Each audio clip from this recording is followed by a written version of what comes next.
that there are Hopi Indian elders, there's South America, Peruvian elders.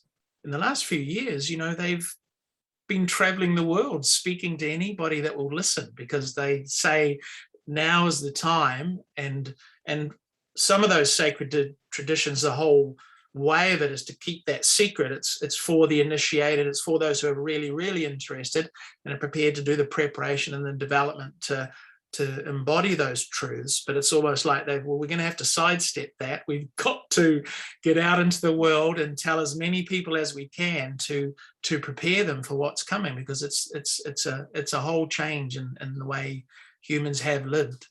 Yeah, the Incas have been doing a kind of star ceremony. They believe it's to do with a reconnection with the stars, and they talk about a point of a sign that this time is at hand or really activated as a blue star appearing in the sky. Wow. Blue star Kachina. Wow. And what's curious is the Hopi say the same thing. The Hopi have this list of 9 signs coming towards the time of change. And there's all sorts of interesting things in there to do with steel snakes across the land, referring to the trains. Wow. and this type of thing, and wires crossing the land referring to telegraph wires, and this type of symbology or metaphoric speaking. But the last one they say is a blue star will appear in the sky. So what they mean by that, who knows, what that might actually be. But again, you get this kind of cross connecting between different prophecies. If anybody wants to trace, by the way, that 500-year phoenixing, it's interesting to start 2,000 years before Christ with Abraham. Right. And then you jump to Moses, and then you jump to Solomon, and then you jump to Buddha, and it's all in 500-year arcs. Yes. To Christ, then to Muhammad, and then through to the Templars, and then to the Renaissance. Yeah. And what started happening at the Renaissance was it started becoming multiple. Instead of one savior, you had, Leonardo da Vinci and Mozart. Yes, all these, Michelangelo, the whole. Michelangelo, this sort of spark appearing in many different areas. And what I understand is the same thing is happening in this time, because this is, again, it's 500 years later. Right. We're back at that 500-year point, but the spark appearing in many different people. So a lot of what we call prophecy is really people in the past having a lot of time on their hands. They didn't have Netflix and iPhones, so they observed the cycles of things. They would see how things appeared, especially the classic cycle of the fourfold thing, that things rise, have their fulfillment in the summer, and start to decline in the autumn, and flatten, pancake in the winter, only to be born another cycle. Yes. And in small and in large, that is a constant recurring process. And they handed these things down.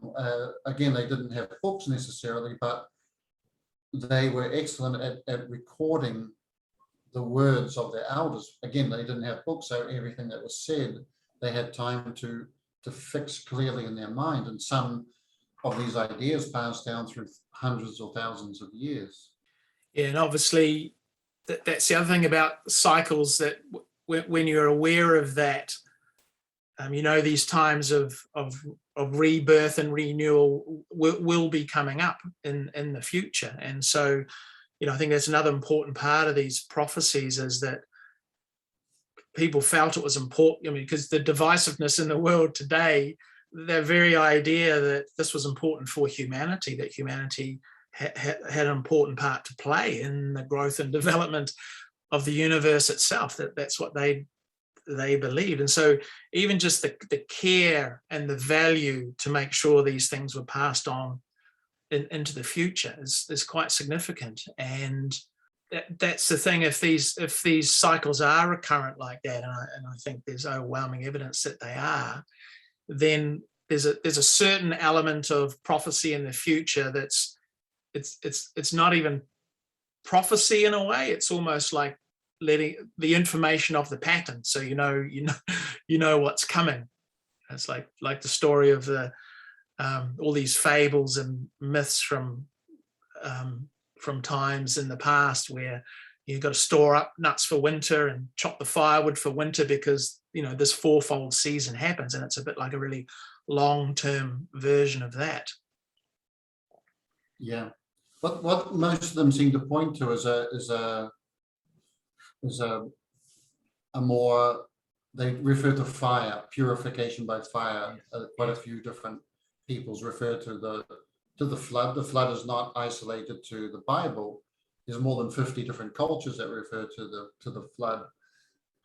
And a lot of these cultures refer to the next purification as one of fire, but fire was often interchanged with, fire wasn't thought of necessarily as a fire that you would light, but fire is in the force, power, energy. This is the interesting inroad for us, because this is something we feel at a personal level, that there is an increase in the energy levels on the planet. And if you listen to some of those songs from the 60s and with the hippies, they talked about a new vibe in the air at that time. Yeah. There's some sort of new vibration in the air. I feel that that's continued to increase, but that first wave of catching that force fell away. The world monetized music, and the kind of machine of the culture kind of reorganized everything, and that sensibility to what was coming in, sensitivity, to what was coming in, got lost. But I think it's still coming. I think that was a first wave, and there's another wave of force coming, which means that, what does it translate to? It means that things that were previously harder to detect, like the human aura, atmospheres, things like ideas sparking between two brains, it's all going to start to become more real, more something that people have experience of. And that's going to be quite disorientating if you haven't investigated the area before or orientated yourself into the area.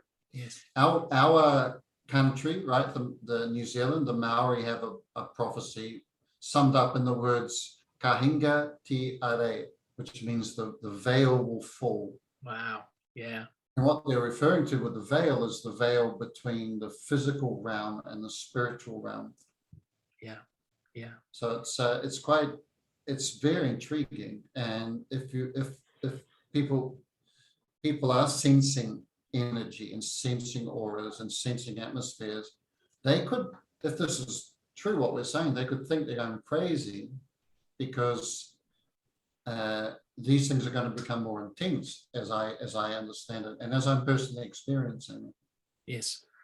And isn't that lovely about the veil, because that's where these things interweave, because news media chuck this word apocalypse about because it's great, it terrifies people and makes them buy the newspaper, but the original Greek word literally means a lifting or a parting of the veil, to see